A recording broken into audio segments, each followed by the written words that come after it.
Et si je vous disais que le gouvernement américain nous cache des preuves de vie extraterrestre? Un récent sondage a établi que 40 millions d'Américains ont vu ou connaissent quelqu'un qui a vu un ovni.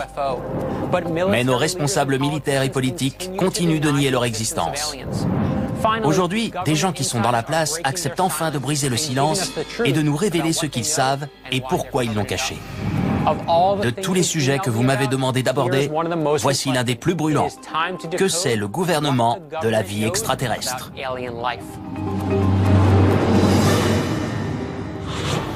Je m'appelle Brad Meltzer et j'ai toujours adoré les histoires. En particulier celles qui parlent de signes, de symboles, de codes et de messages secrets. Certaines sont au cœur de mes romans, mais elles ne révèlent que la partie émergée de l'iceberg. Aujourd'hui, avec mon équipe, nous allons enquêter plus en profondeur. Bienvenue dans Codebreaker.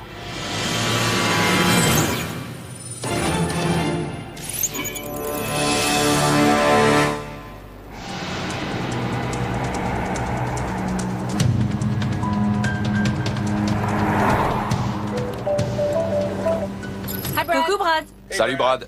Vous vous y attendiez? Qui est prêt pour une rencontre du troisième type? Pas question. Comme dans Alien? Je vous vois écarquiller les yeux d'ici. Un peu. Surtout moi. Eh bien, sachez qu'il y a plein de gens très sérieux et très intelligents qui ne sont pas du même avis. C'est vrai? Qui ça? Le président Ronald Reagan, Tu plaisantes? Ah bon? le président Jimmy Carter, Quoi? le premier ministre Mikhail Gorbatchev. Ce sont des chefs d'État. Ils devaient avoir des preuves. C'est bizarre. Les gens y croient vraiment. Je vous conseille de commencer par le site de la plus célèbre manifestation extraterrestre aux États-Unis, Roswell, au Nouveau-Mexique. Vous pensez peut-être avoir tout entendu, mais écoutez plutôt. Voilà ce que la plupart des gens savent à propos de l'affaire Roswell. En juillet 1947, un porte-parole de l'armée publie un communiqué de presse indiquant qu'une soucoupe volante a été retrouvée. Mais dès le lendemain, l'armée se rétracte en disant qu'il s'agissait d'un ballon-sonde et non d'un ovni. Ce que peu de gens savent, c'est qu'en juin 1947, un pilote appelé Kenneth Arnold déclare avoir vu un objet étrangement similaire alors qu'il volait dans l'État de Washington. Il décrit des objets brillants disposés en V, volant à une vitesse de 2700 km/h et se déplaçant comme une soucoupe qui ricocherait sur l'eau. Il est la première personne à parler d'une soucoupe volante, et ce, 2 semaines seulement avant Roswell.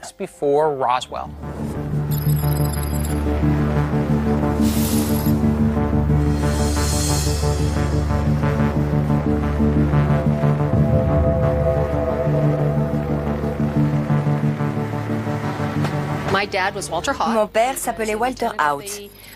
Il était lieutenant de l'armée de l'air à la base de Roswell. Il était pilote de bombardier et aussi porte-parole de la base militaire.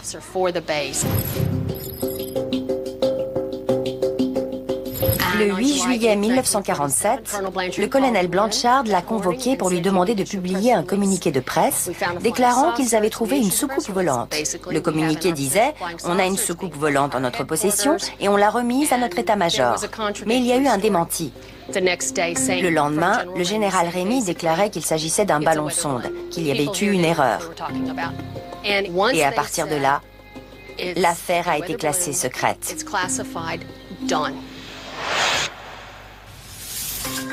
Voilà le nœud de la question. Peut-être s'agissait-il d'un ballon-sonde. Et pour le confirmer, il faut demander à Walter Haut ce qu'il a vraiment vu.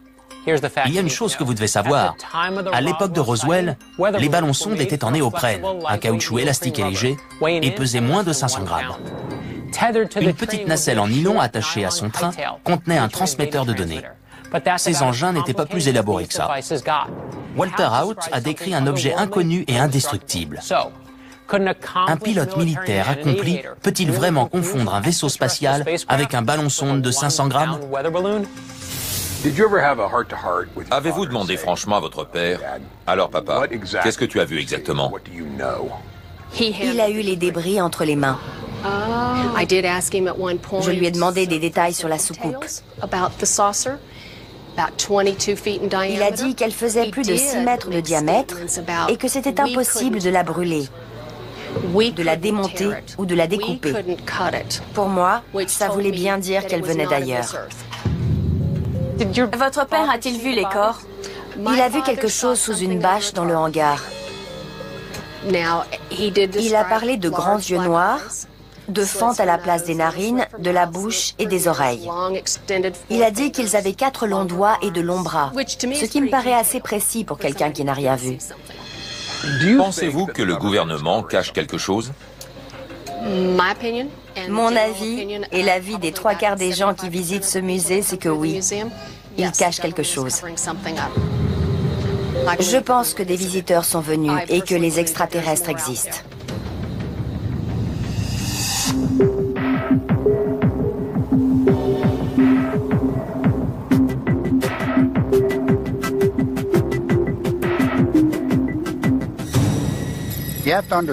Il faut savoir qui était en garnison ici. C'était la 509e escadre de bombardiers, celle qui avait lâché des bombes atomiques sur Hiroshima et Nagasaki à la fin de la guerre. Ce n'étaient pas des soldats comme les autres, c'étaient les meilleurs pilotes. Et ils auraient été capables de larguer des bombes atomiques, mais pas de faire la différence entre un ballon sonde et une soucoupe volante. Je n'y crois pas. Le bâtiment derrière nous est le hangar 84. En 1947, les débris retrouvés au ranch à 95 km au nord-ouest d'ici ont été rapportés et stockés ici pendant un temps. Les témoins disent aussi avoir vu des corps dans ce hangar. Un corps provenant de l'accident? La plupart des gens avec lesquels je me suis entretenu ont parlé d'humanoïdes. Walter Haut m'a dit qu'il avait vu un corps étendu sur le sol, partiellement recouvert d'une bâche, de la taille d'un enfant de 12 ans environ. Ils ont l'anatomie d'un être humain, mais des yeux plus grands, une tête plus grosse. On m'a aussi parlé de 4 doigts au lieu de 5, très minces. Il ne ressemble à rien de connu. Quel est votre sentiment sur cet humanoïde? D'après les témoignages que j'ai recueillis au cours des 15-20 dernières années, je dirais qu'il n'a rien de terrestre. Vous vous dites peut-être que ces témoignages ont été influencés par l'imagerie et les films de l'époque. Les grands yeux, la tête ovale, la peau grise, on dirait un extraterrestre tout droit sorti d'un film de SF. Mais en fait, la plupart de ces films sont sortis après ces manifestations extraterrestres. Et ils se sont souvent inspirés des descriptions données par les témoins. Alors, qui est apparu en premier? La poule ou le petit œuf vert? Qu'est-il arrivé aux débris qu'ils ont retrouvés? Ils auraient été expédiés à Dayton, dans l'Ohio, à la base de Wright-Patterson. Aujourd'hui, ils sont probablement dans la zone 51 pour plus de sécurité. Vous dites que la zone 51 abrite sans doute encore des débris de l'engin qui s'est écrasé près d'ici? Absolument. C'est dur de pénétrer dans la zone 51? C'est impossible. J'y suis allé en 2006. Une route de terre de 20 km y mène. Il n'y a pas de clôture, mais une entrée et des panneaux. Un des panneaux dit que l'usage de la force est autorisé, et je le crois. Des F-16 et des hélicoptères surveillent la zone. Des boules en haut de certains poteaux signalent aux pilotes où se trouvent les limites. Et il y a une caméra de surveillance sur un petit poteau de 9 mètres. Vous me donnez envie d'y aller. N'en doute pas. Est-ce qu'on peut se cacher? Non. Et ils vous voient arriver. Cette route de 20 km, quand je suis arrivé à l'entrée, ils connaissaient déjà certainement mon numéro d'immatriculation et mon identité. En y allant, vous risquez la prison et d'être surveillé jusqu'à la fin de vos jours.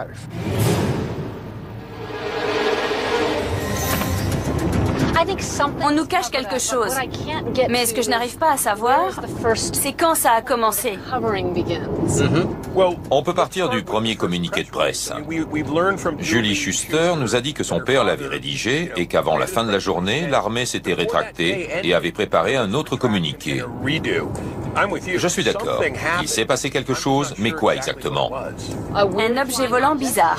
Ils diffusent des informations et ils se disent que finalement, il ne faut rien laisser filtrer. Et ça fait 60 ans que ça dure. À partir de là, on peut se demander ce que la zone 51 cache d'autre. C'est un territoire immense. On est tous d'accord sur un point. Quelque chose s'est écrasé à Roswell en 1947 et ce n'était pas un ballon sonde. Oui, et on est aussi tous d'accord pour dire qu'on doit aller dans la zone 51.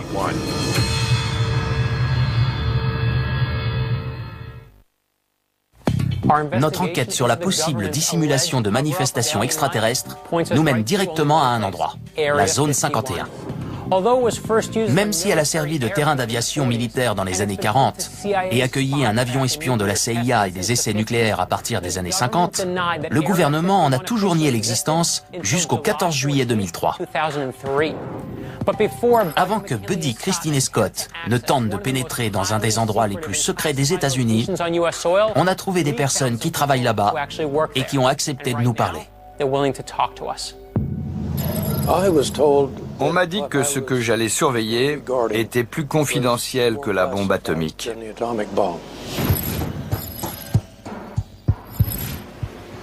Et qu'est-ce que vous surveillez? On nous a parlé d'un avion d'observation météorologique. Vous aviez beau être chargé de la sécurité, on ne vous disait pas exactement ce que vous deviez surveiller. En effet, et c'était bien normal. Voilà un homme passionnant. Il est une des toutes premières personnes à avoir travaillé dans la zone 51. Il a reçu pour consigne de garder le silence dès son premier jour, en 1957, et cette consigne a officiellement toujours cours. Donc même si j'ai très envie qu'il nous dise tout ce qu'il sait, il se plie encore aux ordres reçus. C'est très respectable. Mais cela va-t-il nous empêcher de lui demander ce qu'il a vu? Certainement pas. Aviez-vous accès à toute la zone? Pouviez-vous aller où vous vouliez? Non, il y avait un bâtiment, un hangar dont l'accès était limité. Seule une demi-douzaine de personnes pouvaient y entrer. Vous n'avez jamais vu ce qu'il cachait? Si. Vous avez vu? Oui. Et vous avez le droit de parler? Non. Mais tout le monde peut commettre des erreurs. C'était le week-end. Je vérifiais que toutes les portes étaient bien fermées. Je suis arrivé devant le hangar, dans lequel je n'étais pas censé entrer. J'ai tourné la poignée et c'était ouvert. Avez-vous vu une chose dont vous ne pouvez toujours pas parler des années plus tard? Je ne l'ai jamais dit à personne. Le gouvernement a déclassifié toutes sortes de documents top secrets sur des sujets allant du Watergate à Guantanamo, de la baie des Cochons à la guerre du Vietnam et même aux attaques du 11 septembre. Ce sont des sujets très sensibles que le gouvernement aurait préféré garder sous son contrôle. Mais il s'est plié à la loi sur la liberté de l'information et les a rendus publics. Alors, pourquoi refuse-t-il toujours de divulguer le moindre détail sur la zone 51? J'ai une question simple à vous poser.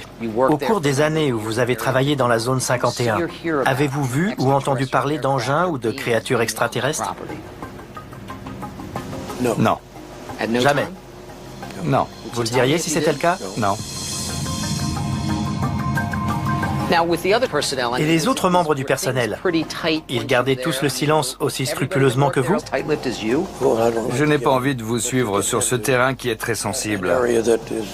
C'est une question de sécurité nationale.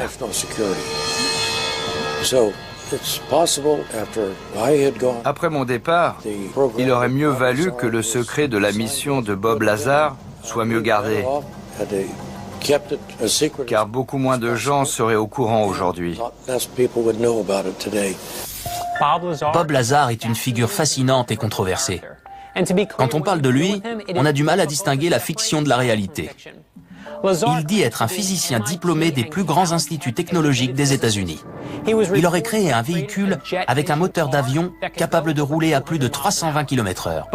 Mais son plus haut fait d'armes est d'avoir travaillé dans le secteur 4 de la zone 51 sur des appareils extraterrestres. Bien sûr, le gouvernement nie cette information et les prestigieuses écoles où il est censé avoir étudié disent n'avoir aucune trace de lui. Pour sa défense, Bob Lazar dit que le gouvernement s'est débarrassé de tous ses dossiers quand il a parlé aux médias des 9 disques volants de la zone 51. Et c'est là que ça devient intéressant. Il ne prétend pas seulement avoir vu des engins extraterrestres, il dit aussi avoir vu des extraterrestres.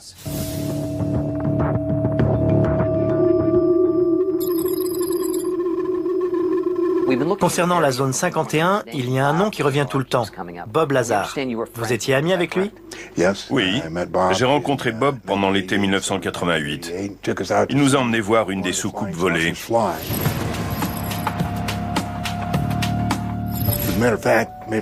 D'ailleurs, j'ai dressé une petite carte. Et c'est ici qu'on avait garé le camping-car.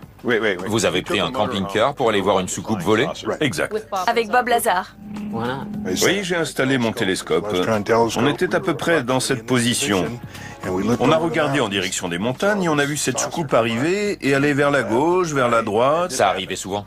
Tous les jours. John Lear était un homme modeste. C'est moi qui vais vous donner son pédigré. Il est un des meilleurs pilotes de l'histoire des États-Unis. Il a conduit 150 types d'avions différents. Il est le seul pilote à avoir décroché tous les brevets délivrés par la Direction générale de l'aviation civile. Il détient 18 records mondiaux de vitesse. Il a rempli des missions pour la CIA.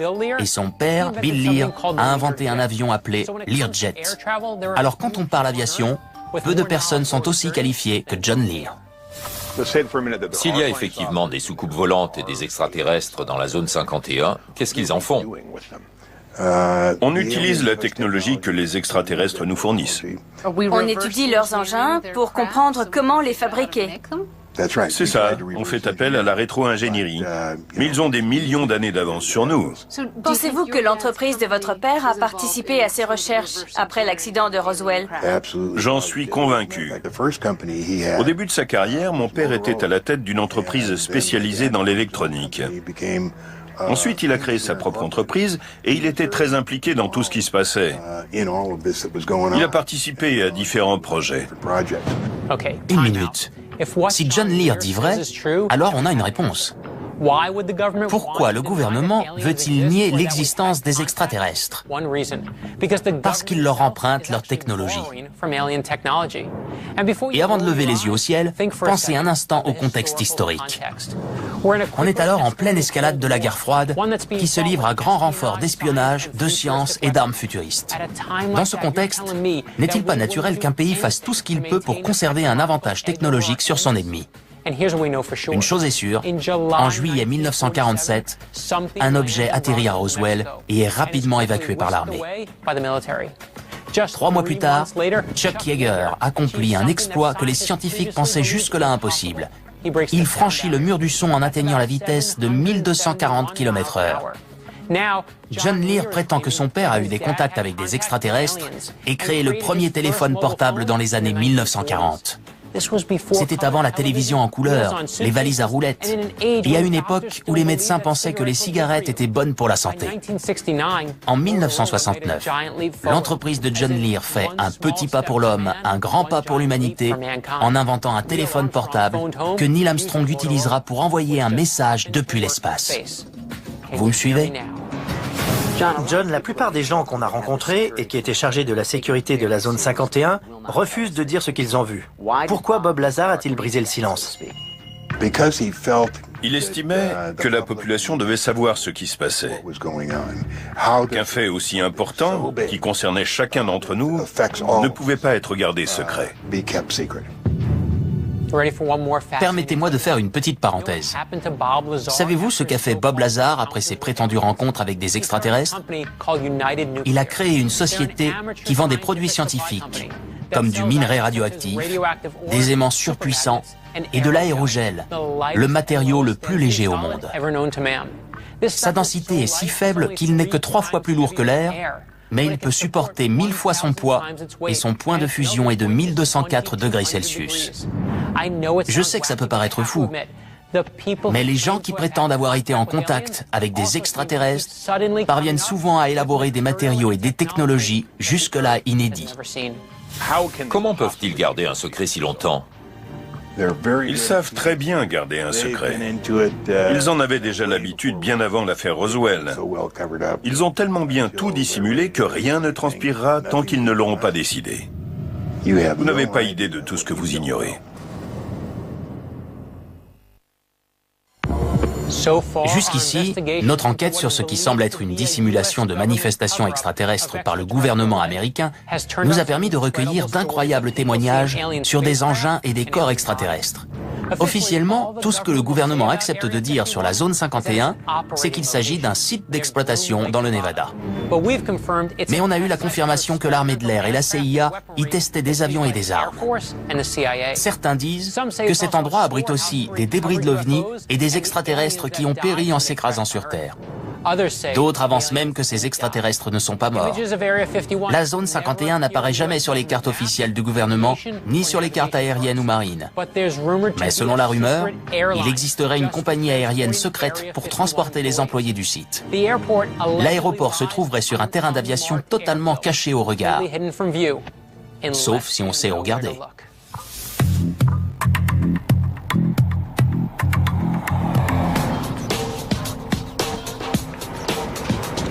On pense que ces avions transportent les gens jusqu'à la zone 51. Ces avions de ligne? Oui, c'est la compagnie aérienne Janet. Elle transporterait plusieurs centaines d'employés. La compagnie Janet possède 6 737 avec une capacité de 190 passagers chacun et 5 avions à réaction plus petits. C'est une flotte capable de transporter 1200 personnes par jour vers un endroit qui n'existe pas. Personne ne sait pourquoi cette compagnie s'appelle Janet, mais plusieurs hypothèses circulent. Certains pensent qu'il s'agit d'un acronyme avec une signification cachée. Le mystère reste entier. Je doute qu'un avion de Janet nous y emmène. Mais on doit quand même y aller. Je te suis. Ok. Salut Brad. Il y a du bruit autour de vous. On est près d'un aérodrome. On observe les avions qui transportent les gens jusqu'à la zone 51, qui n'existe pas officiellement. Il faut réserver 3 billets. Oui, mais je doute que ce soit possible. On pensait simplement y aller en voiture. Qu'est-ce que t'en dis? C'est génial, c'est le but. Pourvu qu'on ne dise pas après, on pensait que c'était une bonne idée. Soyez prudents. C'est un endroit qui n'existe pas. Donc si vous arrive quelque chose, ça ne sera jamais reconnu. On va mémoriser nos numéros de portable. La dernière fois en prison, on les avait tous oubliés. Toi, tu réunis l'argent de la caution et tu sais qu'on va là-bas. Si vous arrive un pépin, j'espère que ça pourra se régler avec de l'argent. Il nous fait encore marcher. Pas vraiment. J'espère que si. Pour accéder à la zone 51, il faut emprunter une route appelée route 375, mais que tout le monde surnomme la route extraterrestre. La zone 51 se trouve juste à côté de la région de Yucca Flat, où ont été pratiqués plus de 700 essais nucléaires, mais aussi à proximité du site de stockage des déchets nucléaires de la montagne Yucca, à 70 km au sud-ouest. Au centre de la zone 51 s'étend Groom Lake, un lac salé d'environ 5 km de diamètre. Sur son rivage sud, il y a des pistes d'atterrissage, un dortoir, une caserne de pompiers et même des terrains de baseball et des cours de tennis. La zone 51 compte davantage de hangars qu'une base militaire classique, sans doute pour que rien ne soit visible depuis le ciel.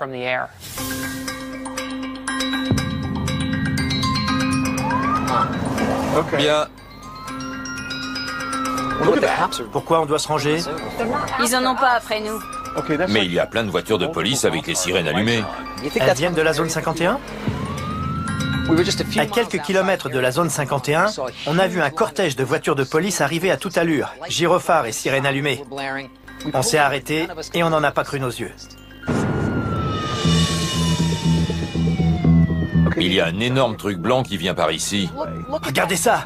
C'est un convoi exceptionnel. Il prend toute la largeur de la route. Le voilà, regardez. C'est énorme. La vache! Toi qui es ingénieur, qu'est-ce qu'on peut transporter d'aussi gros sur une route? Je sais pas.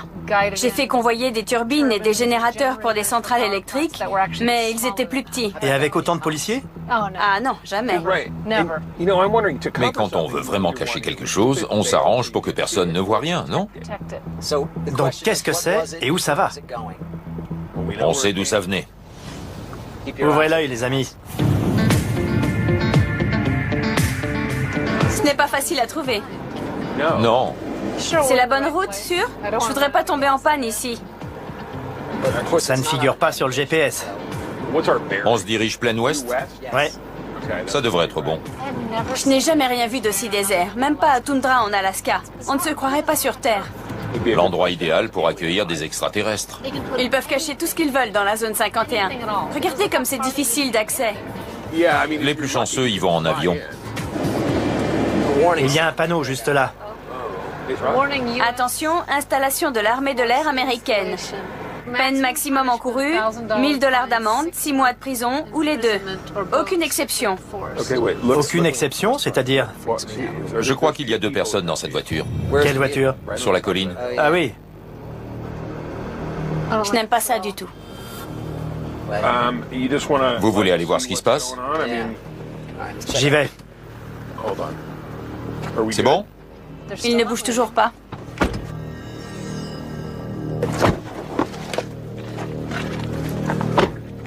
Interdiction d'entrée sans l'autorisation du commandant. Quelqu'un a l'autorisation? Pas moi. Moi non plus. Ça a même donné un nom. Champ de tir de Nellis. C'est une couverture. De la foutaise. Ah bon? Un champ de tir, tu parles. Chacun a son opinion sur la zone 51. Mais il y a une chose sur laquelle tout le monde est d'accord, il ne plaisante pas avec la sécurité. On savait qu'il fallait être très prudent. Il y a une route ici, et aucun panneau interdisant l'accès. On pourrait grimper en haut de la colline. Oui. On serait peut-être assez haut pour voir l'installation. Vérifions bien qu'il n'y a pas de panneau. Je ne vais pas quitter la voiture des yeux, car si elle démarre, il faudra déguerpir. Il y a une autre caméra de surveillance là-haut. C'est bizarre, elle ressemble un peu à des cactus. On voit mieux d'ici. On se rapproche de la voiture. Je n'aime pas ça. Cet endroit est incroyable. Regardez, il faut vraiment connaître pour pouvoir s'y retrouver. Une des choses les plus fascinantes concernant la zone 51 est qu'elle a été construite au-dessus d'une mine d'argent. Ça veut dire qu'il y a tout un réseau de tunnels et de grottes dans le sous-sol. Les éléments les plus sensibles et top secrets sont peut-être sous terre. Il y a des caméras de surveillance sur la gauche, un véhicule sur la colline devant nous avec 2 hommes à l'intérieur et un panneau d'information en haut de la montagne la plus élevée. C'est une cachette idéale, mais il n'y cache pas forcément des engins spatiaux. Il peut y avoir n'importe quoi. La voiture a démarré. Elle vient vers nous. On redescend? Oui. On retourne à la voiture. On ferait mieux d'accélérer. Ça ne me plaît pas du tout. Ils nous suivent. Allez, on se dépêche. On démarre, vite.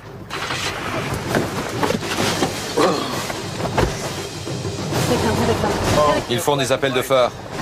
Qu'est-ce que ça veut dire? Mieux vaut ne pas les regarder. On ne les regarde pas, on roule.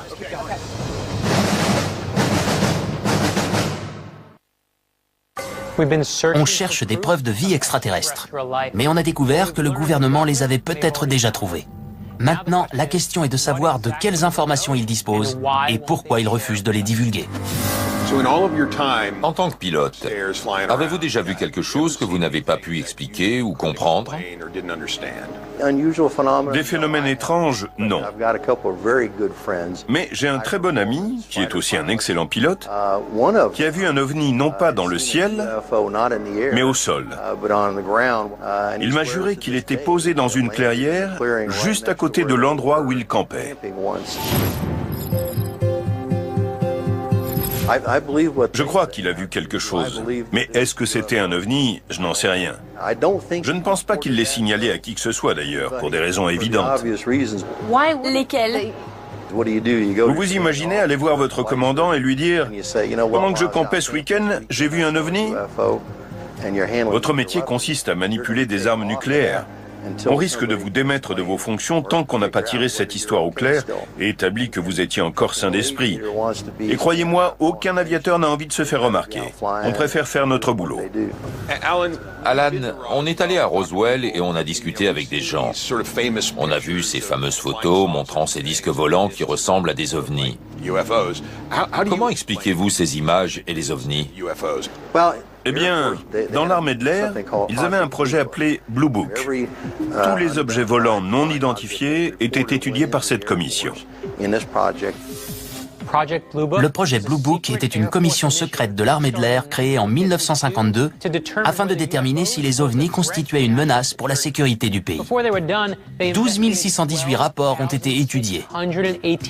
Et quand les conclusions ont été rendues publiques, les membres de la commission ont prétendu avoir écarté 97% des manifestations. Sauf qu'on a appris plus tard que 22% d'entre elles restaient inexpliquées. Mais ce n'est pas tout. Devinez qui a retourné sa veste en cours de route. L'expert scientifique du projet, le docteur J. Allen Hynek. Il ne croyait pas du tout aux ovnis quand il a intégré la commission, mais il a changé d'avis. Il a même taxé ses homologues de l'armée d'apathie et d'ignorance, car confronté à un phénomène inexplicable, il prétendait systématiquement qu'il s'agissait d'oiseaux ou de ballons. There has been no evidence that unidentified flying objects are a threat to our national security. Il a déclaré, le projet Blue Book n'a pas enquêté sur l'inexpliqué, mais fournit des explications sans enquêter. Donc vous dites qu'il existe des phénomènes inexpliqués et des ovnis. Oui, et ça vaut la peine de les étudier jusqu'à ce qu'on trouve des explications. Mais il se produit sans cesse de nouveaux phénomènes qu'on n'arrive pas à comprendre.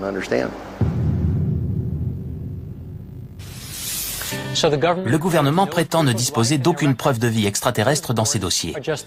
Mais ce sont seulement les dossiers dont il accepte de parler. Notre équipe va s'entretenir avec un haut responsable qui a décidé de désobéir aux ordres et de raconter sa version. J'aimerais savoir quelle était votre fonction et ce que vous faisiez à l'époque où vous avez eu cette information. J'étais responsable du centre technique de la Direction générale de l'aviation civile à Atlantic City. On a regardé un 747 descendre et quand il est arrivé sur notre fréquence, le pilote a demandé « Y a-t-il du trafic ?» Le contrôleur a regardé son écran et a répondu « Non, pas de trafic ». Mais le pilote a dit qu'il voyait quelque chose à 11 ou 12 heures, des lumières stroboscopiques blanches et jaunes. Il ne connaissait pas d'avion aussi gros. Il faisait environ 4 fois la taille d'un porte-avions. Il pilotait un 747. C'est un avion énorme avec un ascenseur et 2 étages. Et il voyait un objet gigantesque devant lui. Il pensait que c'était un avion. John, est-ce que les passagers l'ont vu? Tout l'équipage a la même version. Donc d'autres membres d'équipage ont confirmé? Oui, ils ont tous dit la même chose. John Callahan est l'homme que la Direction générale de l'aviation civile appelait quand il se passait quelque chose de bizarre dans le ciel. Personne n'avait jamais rien vu d'aussi étrange. Selon lui, un 747 a été approché par un ovni tellement gros que le radar l'a pris pour un front météorologique. Il a décrit un engin sphérique et lumineux. Le plus étonnant étant la manière dont il se déplaçait. L'ovni glissait si vite dans les airs qu'il apparaissait à des kilomètres devant l'avion à un moment et à des kilomètres derrière l'instant d'après. L'incident inquiète tellement les supérieurs de John Callahan qu'ils préviennent immédiatement la Maison-Blanche et convoquent l'équipe d'investigation de Reagan. Le président avait lui-même déclaré avoir vu un ovni depuis un avion au-dessus de Bakersfield en 1974, bien avant d'être élu. Il a dit « C'était une lumière très blanche. On l'a suivie jusqu'à Bakersfield et tout à coup, à notre grand étonnement, elle a disparu dans le ciel. » J'ai été convoqué par l'état-major. L'amiral m'a fait venir et il m'a dit « Expliquez-moi en 5 minutes ce que vous avez découvert. » Je suis allé dans son bureau, je lui ai parlé pendant 5 minutes et il a dit à un de ses assistants « Annulez tous mes rendez-vous de ce soir, on les reporte à la semaine prochaine. » Et après il s'est tourné vers nous « Je vais aller voir Reagan. On va confier ça à son équipe scientifique. » Le dossier s'est donc retrouvé entre les mains des 3 experts. Ils ressemblaient à Einstein, avec leurs longs cheveux gris mal peignés. Ils étaient bien habillés, mais ils avaient l'air un peu illuminés. Et il y avait 3 agents de la CIA avec eux. Et puis un des scientifiques a dit « Ceci n'est jamais arrivé. Vous ne nous avez jamais vus. On vous confisque toutes les données et vous jurez de garder le silence. » Alors je lui ai demandé, à votre avis, c'était quoi? Et il a dit, oh, un ovni. C'était la première fois qu'ils avaient autant de minutes d'informations radar à étudier. Et il a ajouté, regardez, il meurt d'envie de mettre le nez dans ces données. Moralité, il ne faut plus appeler Washington quand il se passe des choses comme ça. Mais il n'y a personne d'autre à appeler. Même si vous appelez les journalistes, ils vous prennent pour un dingue. Car on leur a fait croire que si les ovnis existaient, le gouvernement le saurait et le dirait. Il sait ce qui est bon pour nous et il sait ce qu'on doit penser. Notre enquête sur la vie extraterrestre a mené notre équipe sur tous les fronts. Mais avant de pouvoir tirer ses conclusions, elle va s'entretenir avec un homme qui a passé une grande partie de sa vie là où on n'a pas pu aller. Vous êtes allé 6 fois dans l'espace. Est-ce que c'est différent à chaque fois? C'est plus enrichissant, on sait quoi chercher. Quand vous étiez là-bas, vous avez vu des êtres vivants? Non, mais j'aurais aimé. Ah oui? Bien sûr. Pensez-vous que les extraterrestres existent, mais qu'on n'a pas la preuve qu'ils sont venus sur notre planète? Chaque fois qu'on a une image du télescope Hubble, on a 2000 galaxies multipliées par 100 milliards d'étoiles, soit 2000 fois 100 milliards. Donc, sur une seule image du télescope Hubble, on a 200 millions d'étoiles. Et pour chaque nouvelle image, on a encore des centaines de millions d'autres étoiles. La probabilité est donc... Énorme, c'est une certitude. Même si la probabilité pour que des extraterrestres vivent près d'une étoile est seulement d'1 sur 1 million de millions, pour chaque nouvelle image prise par le télescope Hubble, il reste 200 planètes potentiellement habitées. Ce qui est très intéressant à propos de la Terre, c'est la pression atmosphérique, la quantité d'eau et sa proximité avec le Soleil. Toutes les conditions étaient favorables à la vie. Pensez-vous que ces conditions soient réunies ailleurs? C'est une jolie façon de le formuler. Oui, mais quand sur une image du télescope Hubble, on a 100 millions d'étoiles, on n'a pas besoin que toutes les conditions soient réunies. On a toujours 1 million de planètes habitées. Et ils sont extrêmement avancés dans la courbe de l'évolution. Les extraterrestres? Oui, et ils ont aussi pu développer 1 milliard d'années de technologie. C'est vrai? Ils existent depuis 12 milliards d'années. Hubble permet d'avoir une idée assez précise de l'âge. Il n'y a pas seulement des bactéries et des poussières volcaniques. Ils maîtrisent le voyage interstellaire. Vraiment? Bien sûr. Quand vous avez une courbe de l'évolution avancée, que vous développez des technologies depuis 1 milliard d'années, vous maîtrisez le voyage interstellaire. Donc vous pensez que si on a été capable en 200 ans de passer des presses actionnées par des bœufs à l'ère d'Internet et des smartphones... Moi, par exemple, quand j'étais enfant, il y avait encore des locomotives à vapeur. Et vous êtes devenu astronaute. De la loco à l'espace. Une autre forme de vie a pu accomplir beaucoup en 1 milliard d'années. Absolument. Aujourd'hui, il y a plus d'informatique dans un téléphone portable qu'il n'y en avait dans Apollo 11. Et c'est pourtant ce qui a permis à l'homme d'aller sur la Lune. Ce sont des progrès énormes qui ont marqué un grand nombre d'entre nous. Alors, imaginez de quoi on sera capable dans 10, 100 ou 1000 ans. Mais ce n'est pas ce dont parle notre astronaute. Lui se projette dans 1 milliard d'années, quand nos descendants considéreront notre époque comme on considère aujourd'hui les hommes des cavernes. Story, si vous êtes si sûr que d'autres formes de vie existent et sont capables de voyager d'étoile en étoile, pourquoi ne sont-elles pas venues nous voir? Tout d'abord, il faut regarder les statistiques. Oui, le voyage interstellaire existe, mais il y a une foule d'endroits où aller. Les distances sont énormes. Vous en êtes sûr? J'en suis convaincu, mais je n'en ai pas la preuve. C'est statistique. C'est la force de la vie. On a 4 millions d'espèces ici. La vie n'a pas créé qu'une poignée d'espèces. Elle a créé des espèces capables de survivre en très grand nombre. Et elle a disposé d'un temps très long.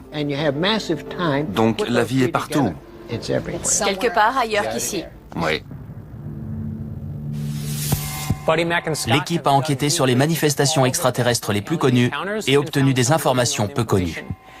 Ces interlocuteurs étaient crédibles, mais leurs histoires incroyables. Voilà mes conclusions après ce que nous avons découvert. La Direction générale de l'aviation civile, la CIA et l'armée de l'air n'autorisent pas d'enquête scientifique transparente. Je suis convaincu qu'ils essaient de contrôler les informations. Est-ce qu'ils dissimulent des preuves de vie extraterrestre? Je ne pense pas qu'ils aient de preuves. Ils manquent de connaissances. Ils essaient de comprendre avant tout le monde ce qui se passe, mais ils ont du mal. Je suis d'accord jusqu'à un certain point. Je pense qu'il existe largement assez de preuves, mais que le gouvernement les garde secrètes.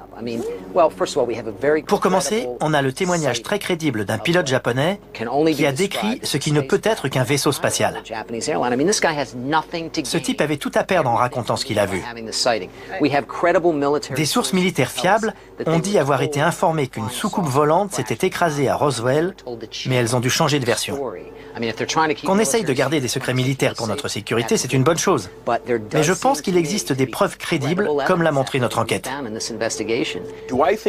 Est-ce que je pense que le gouvernement cache des preuves de vie extraterrestre? Non. Je pense qu'il cache l'existence d'ovnis. Car les ovnis sont des objets qu'on n'est pas encore capable d'expliquer. Je suis tout à fait prêt à admettre que quelque chose s'est écrasé à Roswell et que le gouvernement s'est empressé de changer de version. Ce qui m'a vraiment fait réfléchir, c'est mon entretien avec Richard Mingus. Il était chargé de la sécurité dans la zone 51 et il avait accès à tous les espaces de la base, excepté un. Il y avait un hangar où il n'avait pas le droit d'aller. Il y a quand même jeté un coup d'œil et il a vu quelque chose dont à ce jour il ne peut toujours pas parler. Je pense qu'il y a d'autres formes de vie en dehors de notre planète. On ne peut même pas imaginer l'ampleur de l'univers.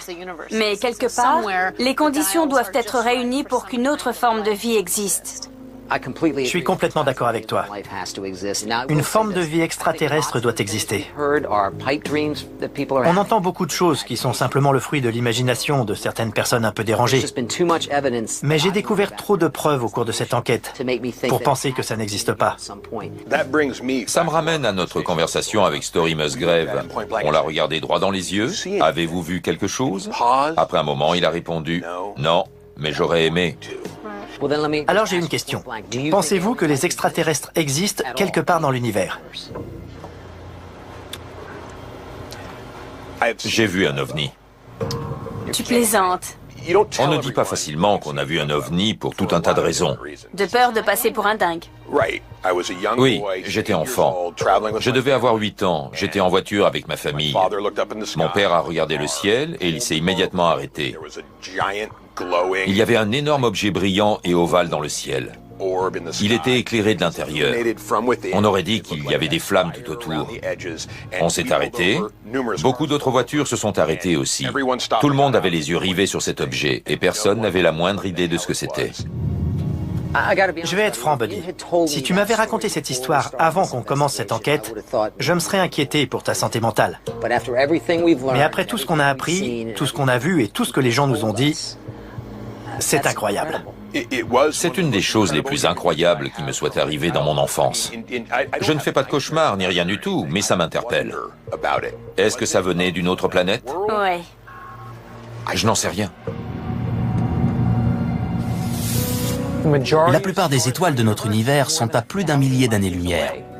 Ça veut dire qu'il faudrait 1 millier d'années à un extraterrestre pour arriver jusqu'ici. Les physiciens pensent que la lumière est l'agent le plus rapide de l'univers et que c'est impossible pour quoi que ce soit d'autre d'aller plus vite. Mais ils pensaient aussi que c'était impossible d'aller plus vite que le son, jusqu'à ce que Chuck Yeager leur apporte la preuve du contraire en 1947, en franchissant le mur du son. On pensait que c'était physiquement impossible de parcourir 1500 mètres en moins de 4 minutes, jusqu'à ce que Roger Bannister y parvienne en 1954. Ce n'est pas parce qu'un fait ne s'est jamais produit qu'il est impossible. J'ai envie de croire qu'on n'est pas les seuls êtres vivants dans l'univers. Ronald Reagan a dit qu'il avait vu un ovni, tout comme Jimmy Carter.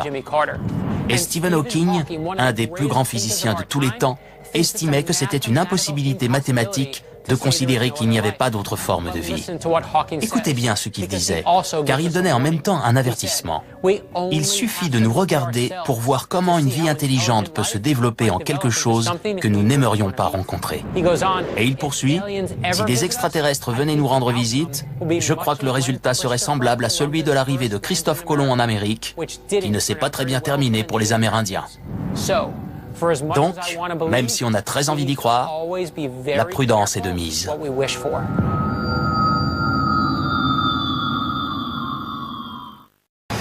Et si je vous disais que le gouvernement américain nous cache des preuves de vie extraterrestre?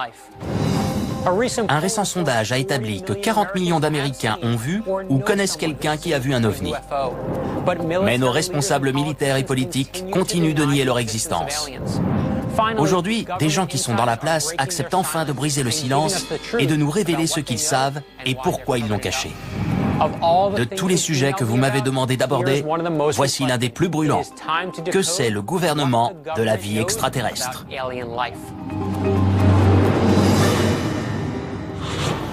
Je m'appelle Brad Meltzer et j'ai toujours adoré les histoires. En particulier celles qui parlent de signes, de symboles, de codes et de messages secrets. Certaines sont au cœur de mes romans, mais elles ne révèlent que la partie émergée de l'iceberg. Aujourd'hui, avec mon équipe, nous allons enquêter plus en profondeur.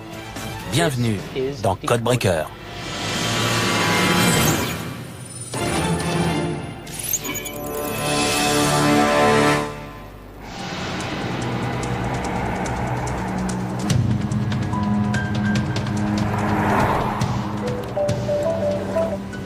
Coucou Brad. Salut Brad. Vous vous y attendiez? Qui est prêt pour une rencontre du troisième type? Pas question. Comme dans Alien? Je vous vois écarquiller les yeux d'ici. Un peu. Surtout moi. Eh bien, sachez qu'il y a plein de gens très sérieux et très intelligents qui ne sont pas du même avis. C'est vrai? Qui ça? Le président Ronald Reagan. Tu plaisantes? Ah bon? Le président Jimmy Carter. Quoi? Le premier ministre Mikhail Gorbatchev. Ce sont des chefs d'État. Ils devaient avoir des preuves. C'est bizarre. Les gens y croient vraiment. Je vous conseille de commencer par le site de la plus célèbre manifestation extraterrestre aux États-Unis. Roswell, au Nouveau-Mexique. Vous pensez peut-être avoir tout entendu, mais écoutez plutôt. Voilà ce que la plupart des gens savent à propos de l'affaire Roswell. En juillet 1947, un porte-parole de l'armée publie un communiqué de presse indiquant qu'une soucoupe volante a été retrouvée. Mais dès le lendemain, l'armée se rétracte en disant qu'il s'agissait d'un ballon-sonde et non d'un ovni. Ce que peu de gens savent, c'est qu'en juin 1947, un pilote appelé Kenneth Arnold déclare avoir vu un objet étrangement similaire alors qu'il volait dans l'État de Washington. Il décrit des objets brillants disposés en V, volant à une vitesse de 2700 km/h et se déplaçant comme une soucoupe qui ricocherait sur l'eau. Il est la première personne à parler d'une soucoupe volante, et ce, 2 semaines seulement avant Roswell.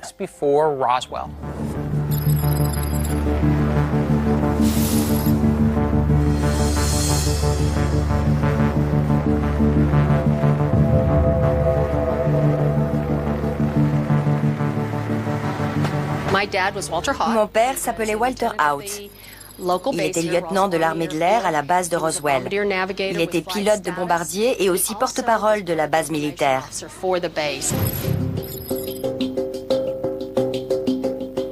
Le 8 juillet 1947, le colonel Blanchard l'a convoqué pour lui demander de publier un communiqué de presse déclarant qu'ils avaient trouvé une soucoupe volante.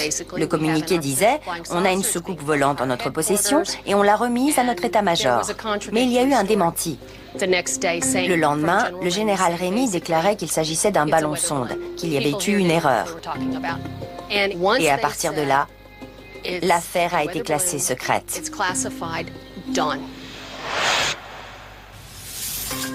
Voilà le nœud de la question. Peut-être s'agissait-il d'un ballon-sonde. Et pour le confirmer, il faut demander à Walter Haut ce qu'il a vraiment vu. Il y a une chose que vous devez savoir. À l'époque de Roswell, les ballons-sondes étaient en néoprène, un caoutchouc élastique et léger, et pesaient moins de 500 grammes. Une petite nacelle en nylon attachée à son train contenait un transmetteur de données. Ces engins n'étaient pas plus élaborés que ça.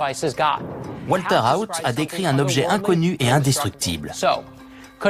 Un pilote militaire accompli peut-il vraiment confondre un vaisseau spatial avec un ballon-sonde de 500 grammes? Avez-vous demandé franchement à votre père, « Alors papa, qu'est-ce que tu as vu exactement ?»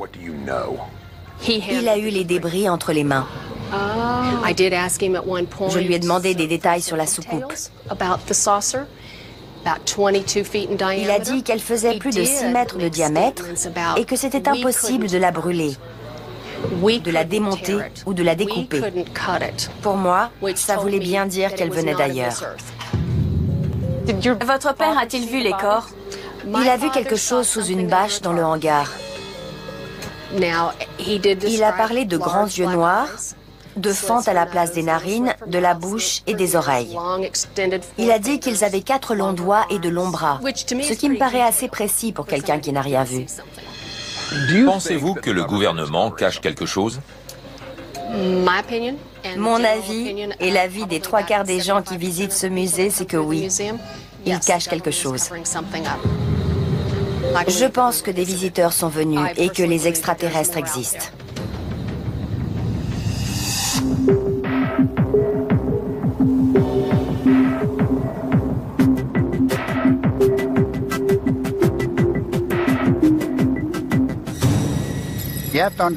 Il faut savoir qui était en garnison ici. C'était la 509e escadre de bombardiers, celle qui avait lâché des bombes atomiques sur Hiroshima et Nagasaki à la fin de la guerre. Ce n'étaient pas des soldats comme les autres, c'étaient les meilleurs pilotes. Et ils auraient été capables de larguer des bombes atomiques, mais pas de faire la différence entre un ballon sonde et une soucoupe volante. Je n'y crois pas. Le bâtiment derrière nous est le hangar 84.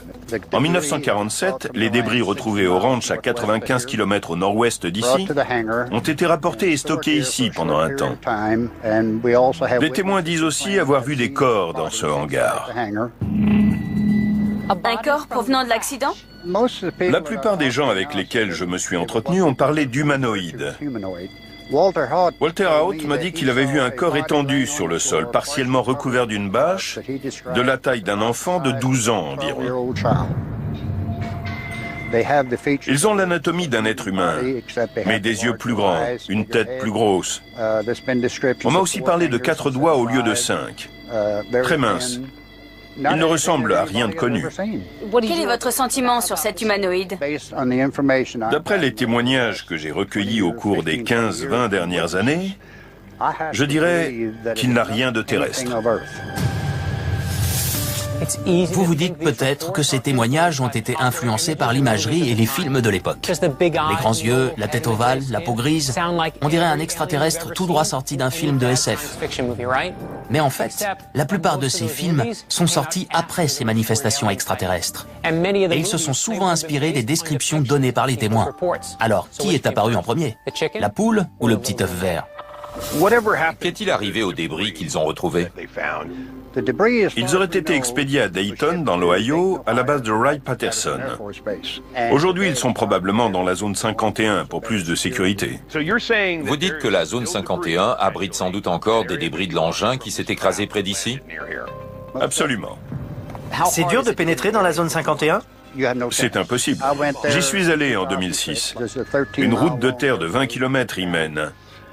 Il n'y a pas de clôture, mais une entrée et des panneaux. Un des panneaux dit que l'usage de la force est autorisé, et je le crois. Des F-16 et des hélicoptères surveillent la zone. Des boules en haut de certains poteaux signalent aux pilotes où se trouvent les limites. Et il y a une caméra de surveillance sur un petit poteau de 9 mètres. Vous me donnez envie d'y aller. Je n'en doute pas. Est-ce qu'on peut se cacher? Non. Et ils vous voient arriver. Cette route de 20 km, quand je suis arrivé à l'entrée, ils connaissaient déjà certainement mon numéro d'immatriculation et mon identité. En y allant, vous risquez la prison et d'être surveillé jusqu'à la fin de vos jours.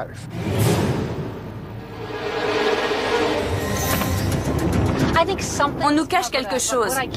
Mais ce que je n'arrive pas à savoir, c'est quand ça a commencé. On peut partir du premier communiqué de presse. Julie Schuster nous a dit que son père l'avait rédigé et qu'avant la fin de la journée, l'armée s'était rétractée et avait préparé un autre communiqué. Je suis d'accord. Il s'est passé quelque chose, mais quoi exactement? Un objet volant bizarre. Ils diffusent des informations et ils se disent que finalement, il ne faut rien laisser filtrer. Et ça fait 60 ans que ça dure. À partir de là, on peut se demander ce que la zone 51 cache d'autre. C'est un territoire immense. On est tous d'accord sur un point. Quelque chose s'est écrasé à Roswell en 1947 et ce n'était pas un ballon sonde. Oui, et on est aussi tous d'accord pour dire qu'on doit aller dans la zone 51.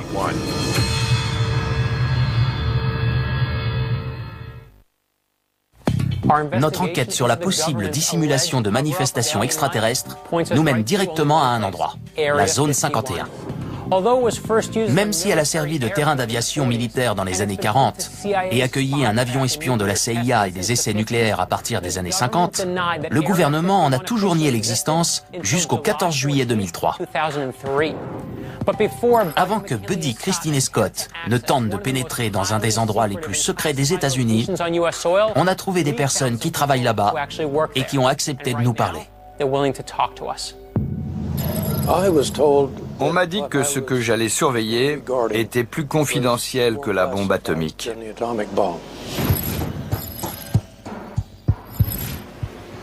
Et qu'est-ce que vous surveillez? On nous a parlé d'un avion d'observation météorologique. Vous aviez beau être chargé de la sécurité, on ne vous disait pas exactement ce que vous deviez surveiller.